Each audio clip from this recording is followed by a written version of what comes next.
그럼 이제 시작할게요.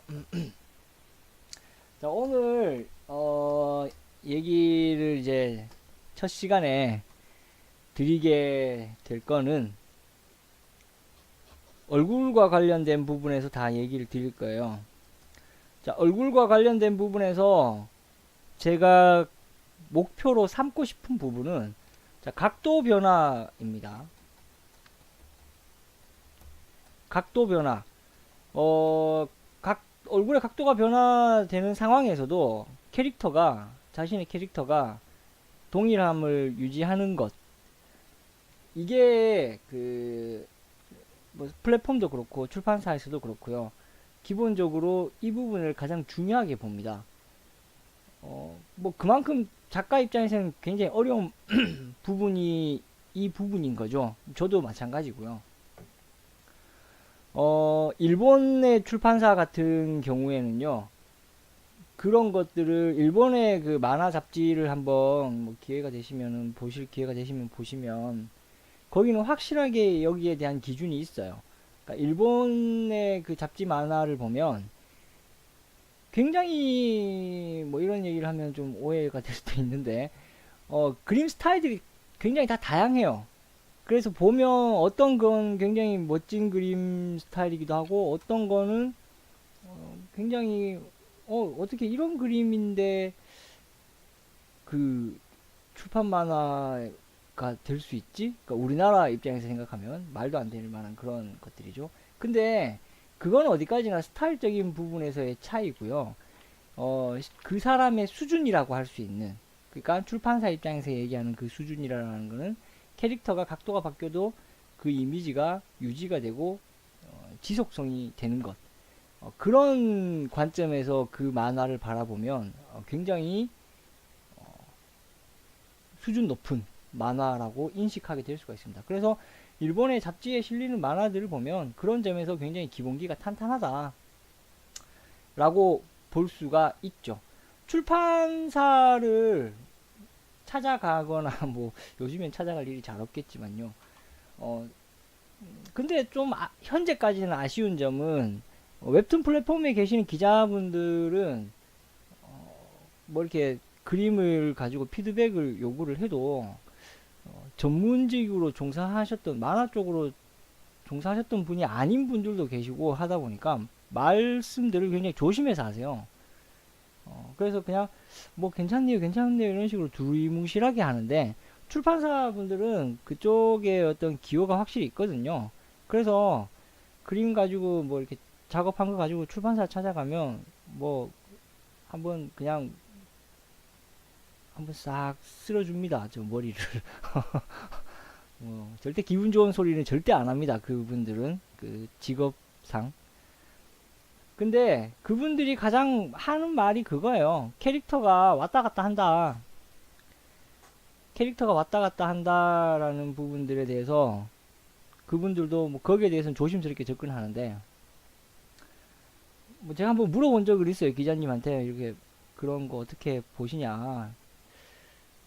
그러니까 항상 나는 그 주변의 분들도 그렇고 피드백 받으면 항상 원치 않는 방향의 답변이 나오는 거에 대해서 한번 물어봤었는데 기자님이 했던 말은 그런 거였어요. 정면은 이 사람이 정면을 그린 걸 보면 어떤 만화를 많이 봐서 이런 영향을 받아서 이런 그림 스타일을 원하는 거라고 알겠다라는 거예요. 근데 완전 측면에서는 또 다른 작가의 어떤 느낌을 받는다는 거예요. 그러니까 다른 데서 다 영향을 받아왔던 거죠. 그러니까 뭐 정면은 다케이코 이노우의 베가본드인데 뭐 측면은 드래곤 볼이고 이런 식이 되는 경우가 생긴다라는 거예요. 그래서 기자분은 그 중에서 이 사람의 성향상 맞겠다 싶은 방향에서의 추천을 한대요. 그러니까 뭐 베가본드처럼 뭐 이렇게 뭐 해서 좀 더 봅시다. 그러면 작가 얘기를 듣는 작가 입장에서는 엄청 부담이 되죠. 아니 나는 베가본드처럼 할 것도 아니. 그림 스타일 자체를 그쪽으로 묶어버리니까. 근데 이제 그런 게 스타일적으로 얼마만큼 정형화 되어져 있느냐 완숙미가 그 안에서 나오는 거니까요. 그런 점이 출판사나 플랫폼 쪽에서는 굉장히 많은 그 기준이 됩니다. 작가를 시키고 안 시키고에 대한 기준이 됩니다. 그래서 제가 얼굴에서의 어떤 얼굴을 진행하는 과정에서 스터디를 진행하는 과정에서 각도가 변화되면서 캐릭터성이 유지되기 위한 방향에서 얘기는 드릴 거예요. 근데 이 부분이 뭐 사람마다 이해의 차이가 있고 스타일의 차이가 있기 때문에 뭐 제가 제안 드리는 방식이 얼마나 효과가 있을지는 그거는 확신해서 말씀드릴 수는 없죠. 그래서 얼굴 각도 변화가 들어갈 거고요. 여기에서 이제 두개골에 대한 설명이 조금 나올 겁니다. 두개골에 대한 설명이 나오는데 두개골을 해부학적으로 제가 접근을 하는 것도 있겠죠. 두개골에 대한 기본적인 설명을 드리면서는 해부학적인 접근이 이루어질 수밖에 없는 건데 거기에서 끝나는 문제는 아니에요. 실제적으로 두개골에 대해서 제가 언급을 하게 되는 이유는 뭐 해부학 수업에서 하는 그런 의미에서 하는 게 아니라 이게 이제 각도 변화나 시점 변화에 도움을 준다라는 부분이에요. 그런 부분에서 중요한 어떤 지점들을 파악해서 활용하기 위함인 거죠. 활용하기 위함. 그래서 두개골에 대한 어떤 정보와 지식들을 바탕으로 해서 그걸 내가 얼굴을 각도를 변화를 주고 시점을 변화를 주는데 활용하자라는 차원에서 얘기를 드리는 거예요.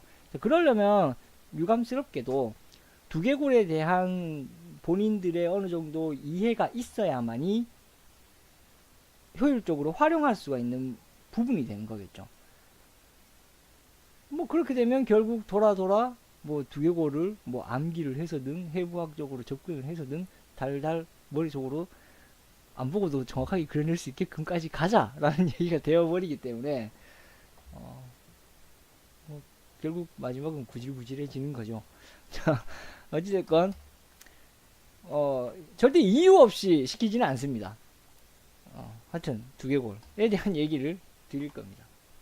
그리고 나서 마지막으로 이제 두개골에서 제가 가장 중요하게 생각하는 지점이 미간이라고 얘기를 뭐 항상 강조하는데 미간에 대한 부분들을 강조하면서 여기에서 표정이 들어갈 겁니다.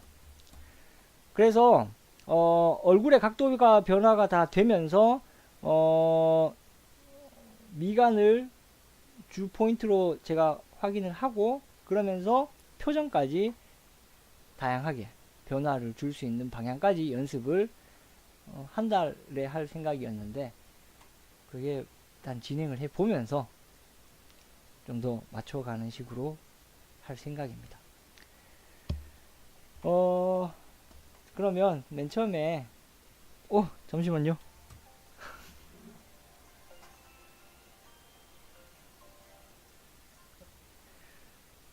잠시 통화 좀 하고 오겠습니다.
이거 갑자기 아